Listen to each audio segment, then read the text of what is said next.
At some point, life will hit you harder than you expected, not as a possibility, as a certainty. The question isn't whether it happens.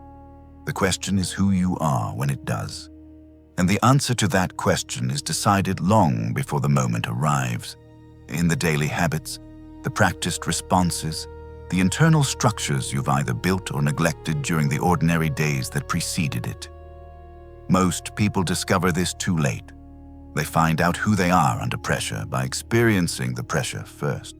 Without preparation, without framework, without the internal architecture that would have made the difference between being broken by the moment and being revealed by it. The Stoics built an entire philosophy around one premise. Difficulty is coming. Prepare now. Not with anxiety, not with fear, with deliberate, specific, daily practice of 7 rules that, when lived rather than merely understood, produce a person who genuinely cannot be destroyed by circumstances. Not because the circumstances stop being hard, but because the person has become harder than the circumstances. Tell me in the comments, what's the hardest thing you've ever had to navigate? And what, if anything, prepared you for it? Stay with me for the next 35 minutes, because each of these 7 rules comes with a specific mechanism, a real case, and a daily practice. And the 7th one is the one that changes how you understand everything that came before it. Rule 1. Decide in advance what you will not compromise. Most people discover their values under pressure. The Stoics decided theirs before pressure arrived. This is not a small distinction. It is the entire difference between a person who holds their ground when everything is demanding they abandon it, and a person who finds out in the worst possible moment that they don't actually know what they stand for.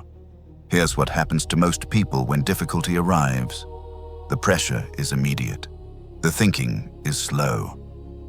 And in the gap between them, decisions get made by whatever is most convenient, most socially acceptable, or most likely to end the discomfort fastest, not by whatever actually reflects who they want to be. This is not weakness.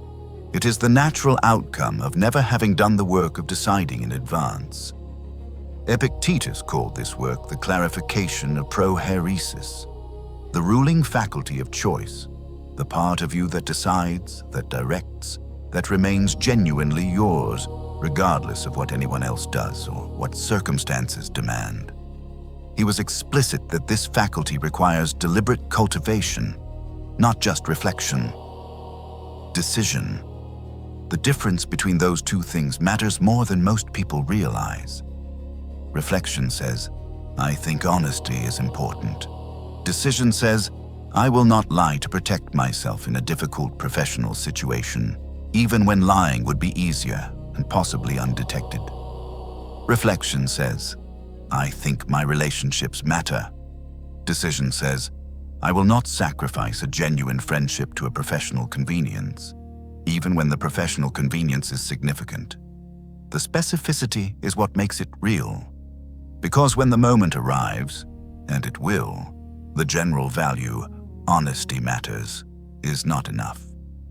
Your nervous system is managing threat. Your social brain is calculating consequences, and the pull toward the easier option is powerful. You need a prior decision specific enough to override all of that.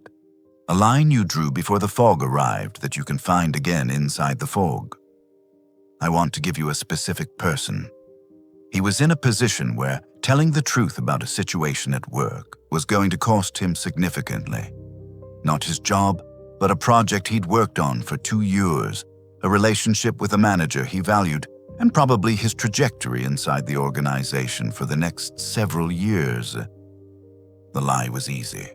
The truth was complex, required explanation, and made him look like he'd made a significant error in judgment, which he had. He told the truth, not in the moment of heroism, not because he suddenly found the courage, because 3 years earlier, in a completely different context, he had written down, literally written down, the specific things he would not compromise on professionally regardless of the consequences. And "I will not lie to protect my position," was on that list. When the moment arrived, he didn't deliberate. He consulted the prior decision, and the prior decision held the ground that the moment would have eroded. The Stoic term for the quality that made this possible is karteria, the sustained capacity to hold a position under pressure without the position shifting in response to the pressure. But karteria cannot be summoned in the moment. It is built through the prior act of deciding clearly what the position is.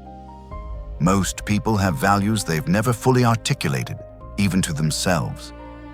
They feel their values in the form of discomfort when those values are violated.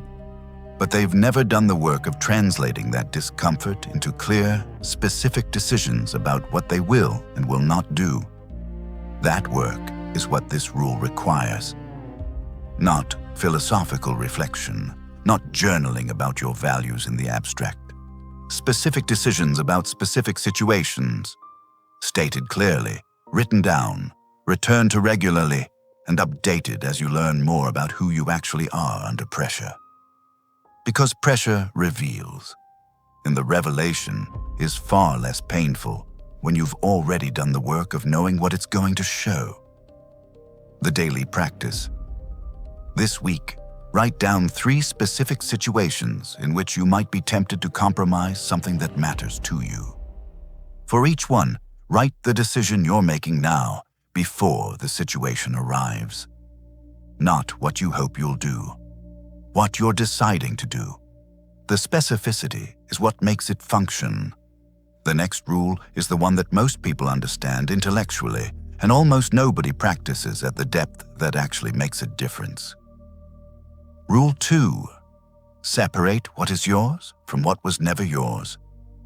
Every human being, when they lose something, experiences the loss as if the thing was theirs to keep. This is normal.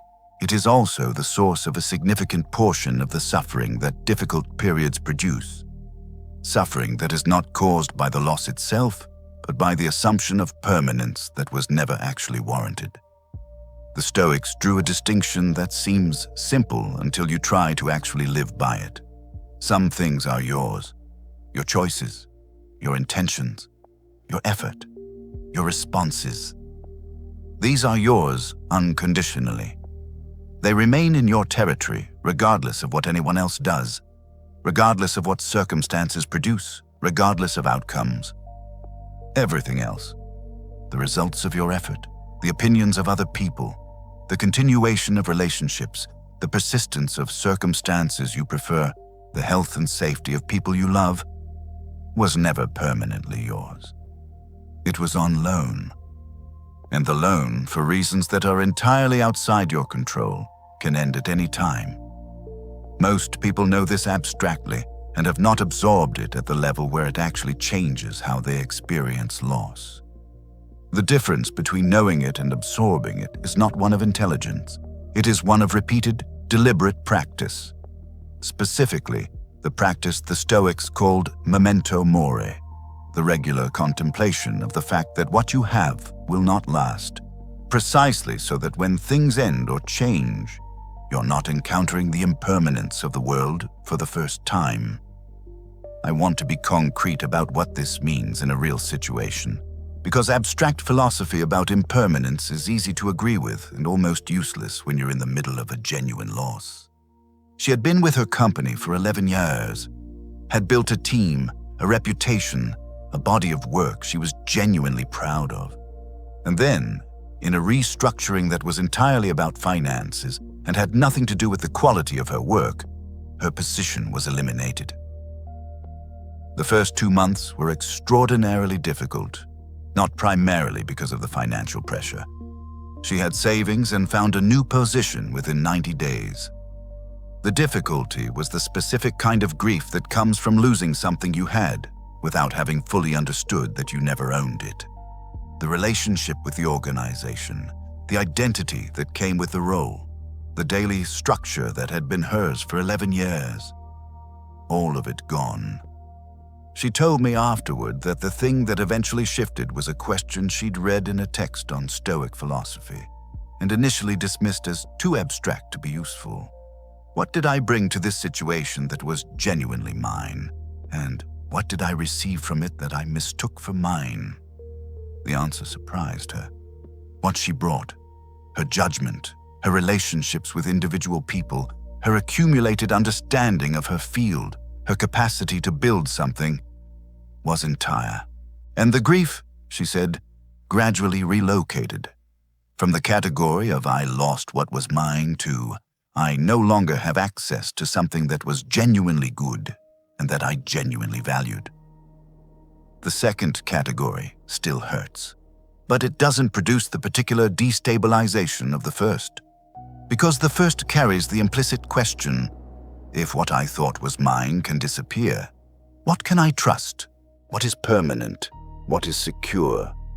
And the Stoic answer, the one that takes years of practice to actually believe, is only what you brought. Only what is genuinely yours. Only what cannot be taken by restructuring, by loss, by the end of things that were always temporary.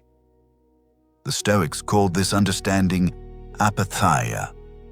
Not apathy in the modern sense, but freedom from being controlled by the experience of losing things you were never guaranteed to keep.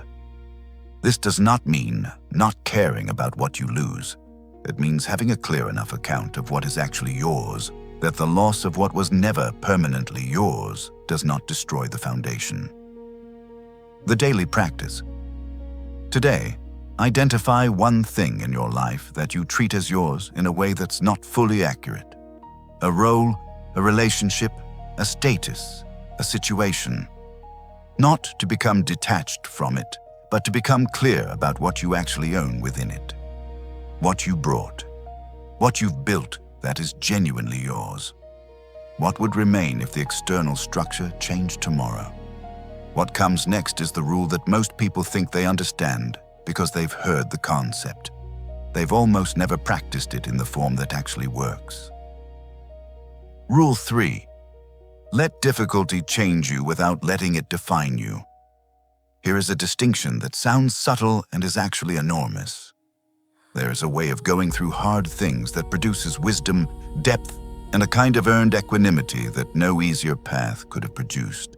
And there is a way of going through the exact same hard things that produces damage, rigidity, and a posture toward life that has been permanently narrowed by what happened. Both people went through difficulty. The difference is not in what happened to them. It's in the relationship they developed to what happened. Most people who survive genuinely difficult periods emerge one of two ways. They emerge harder in the productive sense, with a clearer understanding of who they are, what matters, and what they're capable of enduring. The experience changed them in ways that expanded their capacity. Or they emerge harder in the defensive sense, with more walls, more guardedness, more evidence for a story about the world that keeps them safer from future harm by keeping them further from everything, including what might be genuinely good. The difference between these two outcomes is not random. It is not purely a matter of what happened or how bad it was or how much support someone had.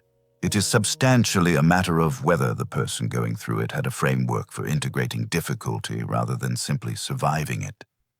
Marcus Aurelius faced things during his time as emperor that would have destroyed most people. Military campaigns that failed, the deaths of multiple children, a co-emperor who turned against him, political betrayal from people he had trusted. And across all of it, you can trace this in his journals. He kept returning to the same practice. What is this asking of me?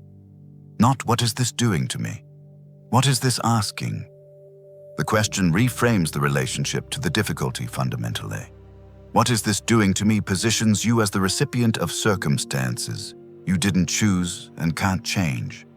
What is this asking of me positions you as someone who is, even inside genuinely hard circumstances, still being called upon to make choices, still being required to bring something, still operating as an agent rather than a patient. I want to give you a very specific case of what this looks like in practice. He lost his marriage after 7 years. Not dramatically. There was no single event, No betrayal, no crisis. It ended the way many marriages end, through a gradual divergence that both people recognized long before either of them named it out loud. And he spent the first year after in a posture that he later described as being defined by the loss, not processing it, being organized around it. The story of who he was had become inseparable from the story of what happened. He was the person his marriage ended, the shift, and he could identify it precisely, was a conversation with someone who had been through something similar and had come through it differently. She asked him, "What did going through this show you about yourself that you didn't know before?" Not, "What did it do to you? What did it show you?" He had no answer immediately. The question seemed almost offensive in how much it assumed he'd received something from the loss, but it stayed with him. And over the following months, as he sat with it honestly, he found an answer. He had discovered things about his own emotional needs, his patterns in relationship, his capacity for honesty about things that were uncomfortable, that he had not known before. Because the comfort of the relationship, and later the discomfort of its ending, had required him to look at himself with a precision he'd never previously attempted. That knowledge was not worth the loss. But it was real. It was his, and it was available to him in a way it wouldn't have been without the difficulty. The Stoics called this the distinction between what happens to you, to ektos, the external things, and what you do with what happens to you, the response that remains in the territory of your genuine agency, regardless of what the external circumstances are. Difficulty, in the Stoic framework, is not an obstacle to the development of character. It is the primary mechanism through which character is actually developed. Not because suffering is good, because the response to suffering is where the most important choices live. Choices about who you're going to be on the other side of something that tried to narrow you. The daily practice. Think of the hardest thing you've navigated in the last 5 years. Write down 2 things. First, what it did to you, the actual cost, honestly acknowledged. Second, what it showed you, required of you, or developed in you that was not available before. Both are real. The second one is what you carry forward. The next rule is the one that requires the most ongoing discipline, and that most people, including people who understand the concept, practice in a form that's too weak to actually function under real pressure. Rule 4. Control the story you tell about what's happening.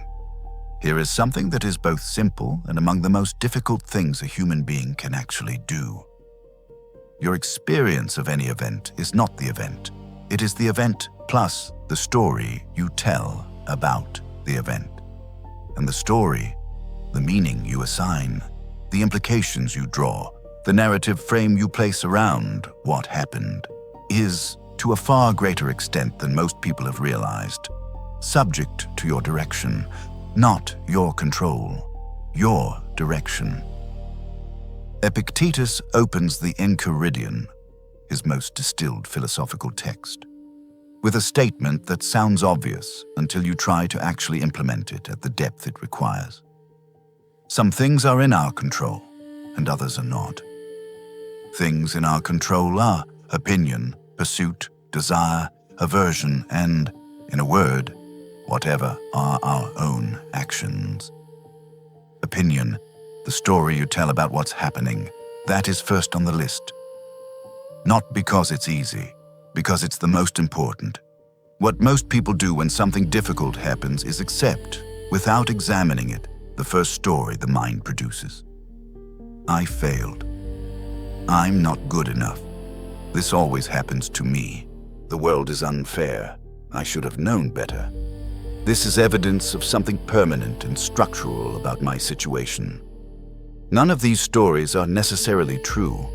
Some of them are sometimes true, but all of them are often accepted as true without the examination they require. and accepted stories become the lens through which all subsequent experience is filtered, which makes them self-reinforcing in ways that are very difficult to interrupt once they've become established. The Stoic practice here is not positive thinking. It is not pretending that things are better than they are or that failures didn't happen. It is the specific discipline of examining the stories you're generating about your experience and asking, with genuine rigor, not with the soft self-help version of this question, is this actually true? Is there another story that fits the evidence equally well and produces a more useful relationship to it? I want to give you a specific, concrete example of what this looks like in practice. She had been working toward a promotion for 2 years. She was objectively qualified. She had managed her relationships carefully, delivered consistently, made the case clearly, and the promotion went to someone else, someone in her honest assessment who was less qualified and had achieved less. The first story her mind generated was one that most minds would generate in the same situation. I'm not valued here. This system is unfair. My work doesn't matter. I should leave. All of those statements might have been true. Some of them probably were. But she was working with a colleague who had been practicing what he called deliberate story revision. Not optimism, but the discipline of examining whether the first story was the only accurate story available before accepting it. He asked her one question. What else could this be, other than evidence that your work doesn't matter? She was annoyed by the question initially, but she sat with it and found that there were several other stories that fit the same events equally well. This could be evidence that there's a ceiling in this particular organization that has nothing to do with her capabilities, which would make leaving not a defeat, but a reasonable response to accurate information. This could be evidence that her relationship building at the senior level was weaker than her project performance. A fixable problem, not a permanent limitation. This could simply be evidence that sometimes qualified people don't get promoted for reasons that have nothing to do with their quality.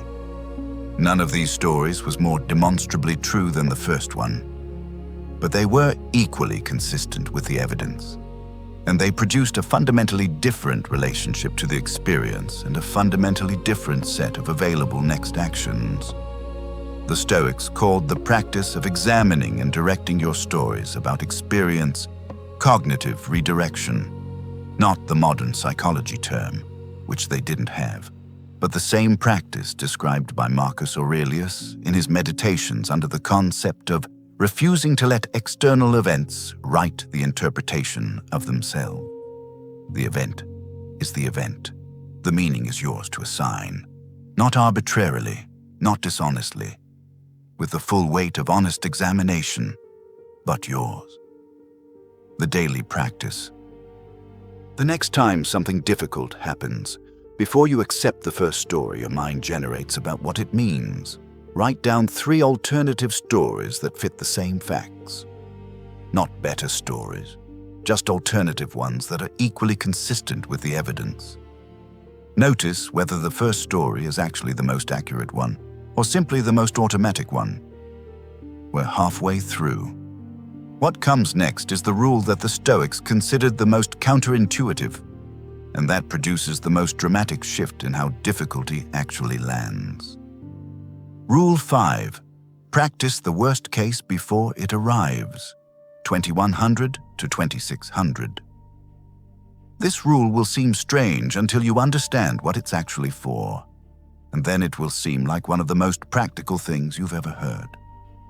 The Stoics, and Seneca in particular, had a practice they called Premeditatio Malorum. The premeditation of evils, the deliberate, regular contemplation of what could go wrong, specifically of the worst realistic outcomes of the situations you're invested in. Most people's immediate reaction to this is that it sounds like anxiety, like a recipe for making yourself miserable in advance of things that might never happen. That reaction makes sense, but it fundamentally misunderstands what the practice is for. The purpose of Premeditatio Malorum is not to feel bad about things that might happen. It is to remove the specific power that imagined catastrophes have over you when you've never looked at them directly. Here is the mechanism. Most of the fear and anxiety that difficult situations produce is not generated by the difficulty itself. It is generated by the unknown quality of the difficulty. The sense that something bad might happen combined with the absence of any real sense of what that would actually look like or feel like or require. The imagination, in the absence of real information, generates something worse than most realities. Not because we're pessimistic, but because uncertainty is processed by the nervous system as threat. And the response to threat is to amplify whatever might be lurking there to make sure we're taking it seriously. The practice of deliberately contemplating worst-case scenarios doesn't produce more fear. It produces less, because it replaces the vague, amplified threat generated by uncertainty with something specific, limited, and workable. And specific, limited, and workable things are almost always less frightening than what the anxious imagination creates in their absence. Seneca wrote to Lucilius about this practice with characteristic directness. Let us prepare our minds as if we had come to the very end of life. Let us postpone nothing. Let us balance life's books each day. He wasn't recommending despair. He was recommending clarity. I want to give you a very specific example. He was about to make a professional transition that was the largest risk he'd ever taken, leaving a stable position to build something independent, with savings that would last 18 months, no guarantee of what came after. The fear was significant, not because he hadn't thought about it, but because he'd thought about it in the vague, anxious way that most people think about things they're afraid of, circling around the edges, aware of the threat without ever looking directly at it. A mentor gave him an exercise that felt almost brutal in its directness. Write down the worst realistic outcome, not the catastrophic fantasy, the actual worst realistic thing that could happen. Then write down what you would do if it happened. He did it. The worst realistic outcome, the venture fails, the savings run out, he has to return to employment in his field, possibly at a lower level than where he left, with a gap on his resume to explain. When he wrote it out specifically, he realized two things simultaneously. First, that outcome was survivable, uncomfortable, embarrassing, and expensive, but survivable. People return to employment after failed ventures regularly. The world did not end. Second, the fear he'd been carrying was not actually of that outcome. The fear was of something vaguer and larger, a catastrophe he'd never articulated specifically because the articulation would have required him to confront how survivable it was. The vague catastrophe was far more frightening than the specific worst case. Naming the worst case didn't make the risk larger.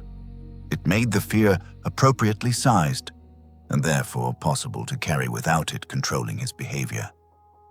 Marcus Aurelius used this practice routinely. His meditations contain multiple passages where he's walking himself through what he would lose if circumstances changed dramatically. Not to produce grief, but to test whether the anticipated grief matched the actual threat. Almost always, it didn't. Almost always, the anticipated grief was larger than the territory it was supposed to cover. And the examination, the practice of looking directly at it, was itself the thing that reduced its power. The daily practice.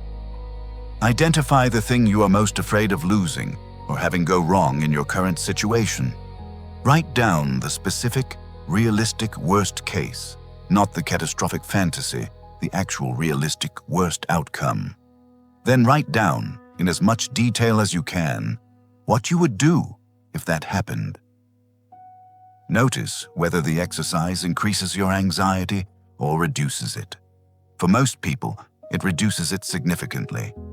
The next rule is the one that most people think is about other people, but is actually about something entirely internal. Rule 6.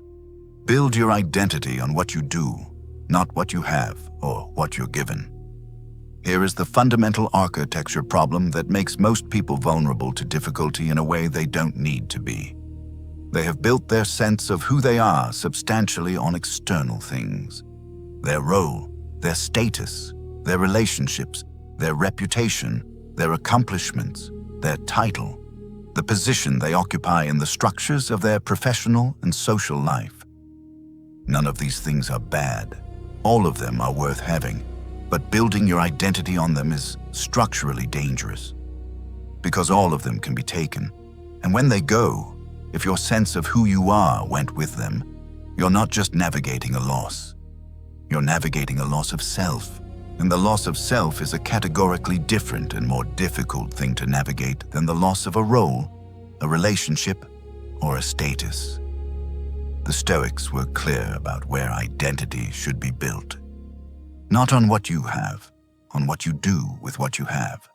Not on the role, on how you inhabit it. Not on the title, on the quality of judgment the title is supposed to represent. Not on the relationship, on the person you're being inside the relationship. This distinction sounds semantic until you encounter someone who has genuinely made it their organizing principle, and then the difference is unmistakable. I want to give you two people in similar situations. Both experienced significant reductions in their professional status. Both had built careers over many years.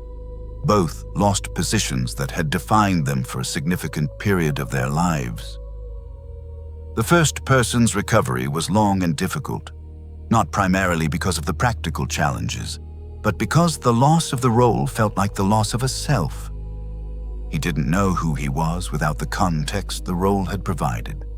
The daily structure, the sense of purpose, the story of who he was. All of it had been organized around a position that no longer existed.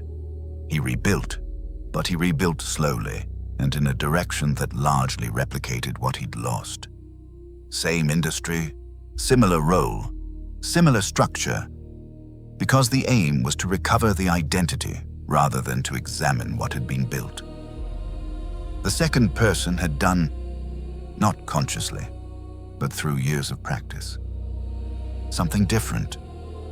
She had built her sense of who she was around the quality of her thinking, the consistency of her values in practice, the way she treated people, the discipline of showing up at her best regardless of circumstances. When the role ended, those things didn't go with it. She was disoriented. The practical challenges were real, but underneath the disorientation was something that remained intact, a sense of who she was that had never been fully housed in the role in the first place. She described it to me this way. I lost the platform, but I didn't lose the thing that made the platform worth anything. The thing that made the platform worth anything, the judgment, the values, the discipline, the quality of attention she brought to her work, was built on what she did, not on what she'd been given. And what you've built cannot be restructured away. Marcus Aurelius returned to this idea more than almost any other in his meditations. The hegemonikon, the ruling faculty, the governing self, was, in his framework, the only legitimate foundation for identity. Not because external things don't matter, because external things are genuinely outside your permanent control, and building your identity on them produces a vulnerability that is both unnecessary and structurally avoidable. The Stoic practice he advocated was simple in concept and demanding in execution. Regular examination of what you're actually doing, not just what you're achieving or producing, but what you're actually doing in terms of your choices, your values, and the quality of your engagement with whatever you're working on. That examination, honest, regular, without self-congratulation, is what builds an identity that doesn't collapse when the external structure changes. The daily practice. Write down your answer to this question. If you lost every external marker of your current identity, your role, your title, your professional status, your reputation in your current context, what would remain that is genuinely you? What would you still have that nobody could take? Sit with the answer honestly. What you find is either the foundation of an identity that can survive difficulty, or the evidence that the foundation needs to be rebuilt. The last rule is the one that makes all the others possible, and it's the most misunderstood thing in Stoic philosophy. Rule 7. Practice difficulty daily so that difficulty cannot find you unprepared. 30 minutes to 35 minutes. Everything in the preceding 6 rules depends on something that cannot be acquired in the moment difficulty arrives. It must be built before, through daily practice. This is the rule that the Stoics, Marcus Aurelius, Epictetus, Seneca, across different centuries and completely different life circumstances, return to with more consistency than any other. Not philosophy, practice, not reading about how to respond to difficulty, practicing the response, in advance, deliberately, every day. This is the concept that modern readers often interpret as optional, as the recommendation to adopt some daily habits that feel nice, and that the Stoics understood as absolutely fundamental. The non-negotiable foundation, without which all the other rules remain theoretical. Here's why. The human brain does not learn from instruction. It learns from practice. The calm you need when life hits hard cannot be summoned in the moment if it has never been practiced in ordinary moments. The criteria, the capacity to hold your position under pressure, cannot appear fully formed when the pressure is highest if you have never practiced holding your position under smaller pressures in daily life. The prohairesis, the deliberate faculty of choice, cannot operate at its best in genuinely difficult circumstances if it has never been deliberately exercised in ordinary ones. This is why Marcus Aurelius wrote every morning. Not because he was a writer, because he was a practitioner, and the writing was the form his daily practice took. The daily exercise of directing his own mind, examining his own judgments, returning to his own principles before the world arrived with its full weight of demands. Epictetus had a different daily practice, the practice of treating every minor obstacle, every ordinary frustration, every small inconvenience as an opportunity to exercise exactly the responses that would be required of him in genuinely difficult circumstances. Someone interrupts you. Practice patience. Your plans don't work out. Practice adjustment without complaint. Someone misunderstands you. Practice not needing to be understood. Someone is rude to you. Practice non-reactivity, not because these small circumstances matter enormously, because they're the training ground for the large ones, and large ones, when they arrive, don't give you time to develop new responses from scratch. They test the responses you already have. I want to give you someone whose life demonstrates this principle with unusual clarity. He was a surgeon who had, over 30 years of practice, maintained a daily routine that his colleagues often found extreme. Early mornings, specific physical practice, regular reading in philosophy, particularly Stoic philosophy. Weekly exercises he called his review sessions, where he revisited difficult decisions, examined his responses to challenging situations, and deliberately practiced what he would do differently. When he was in his early 60s, he was diagnosed with a serious illness that required surgery he could not perform on himself, and a recovery period during which he could not work for several months. The people who knew him expected the loss of work to be devastating. He'd been defined by his practice for 3 decades. What they found instead was a person who navigated the illness and recovery with a quality of equanimity that several people described as the most striking thing they'd ever witnessed in a genuinely difficult situation. When someone finally asked him about it, he said something I've thought about many times since. I've been practicing for this for 30 years, not for this specific thing, but for this quality of response. Every morning I've practiced returning to what matters. Every difficult case I've used to practice equanimity. Every frustration I've treated as a small rehearsal. this isn't the hardest thing I've ever navigated. This is the thing all that practice was for. This is what the Stoics understood. The difficult moment is not where preparation happens. It is where preparation is either revealed or exposed.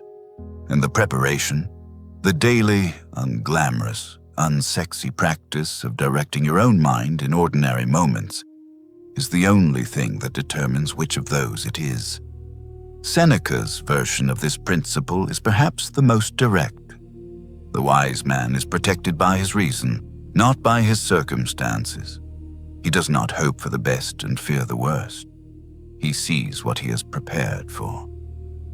What he has prepared for, not what he hopes to have the strength for in the moment, what he has already practiced. The daily practice for this rule is not one specific thing. It is the commitment to have one. Whatever form makes sense for you.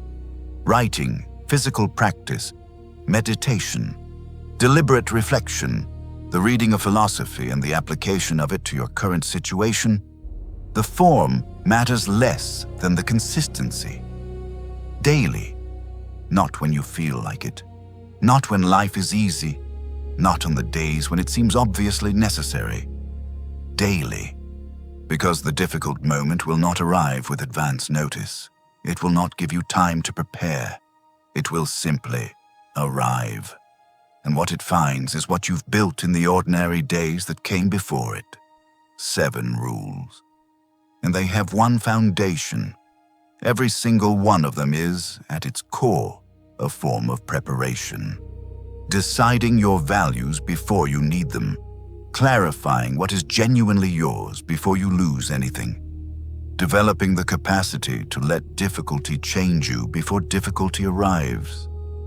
Practicing directing your own stories before the situations that most test your stories. Looking at worst cases before they become your reality.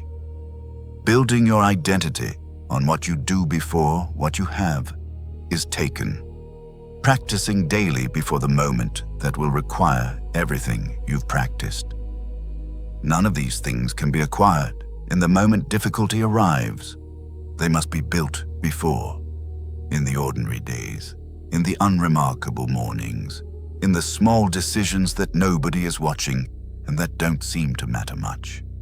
That is where the person who can navigate difficulty is built, not in the crisis, in the preparation for the crisis. And this specific understanding is what separates the Stoics from every other school of thought that has ever tried to address the problem of difficulty. Most philosophies and most self-help traditions respond to difficulty after it arrives. The Stoics insisted that by the time difficulty arrives, the response is largely already determined. Marcus Aurelius wrote, in a passage that functions almost as a mission statement for the entire tradition, "You have power over your mind, not outside events. Realize this, and you will find strength. Not you will find strength when strength is required. You will find strength as a settled condition, as a quality of the person you've become through the practice of these rules, as something that is simply there when it's needed because it was built when it wasn't. This is what the 7 rules are working toward, not the ability to survive difficulty, the capacity to navigate it, to be genuinely changed by it in ways that expand rather than narrow you, to extract from it what it has to teach, to emerge from it with more of yourself intact than you brought in, because that is possible. Not for special people, for people who have done the preparation. And the preparation starts not with insight or inspiration or the right circumstances. It starts with a decision made today in an ordinary moment. To begin.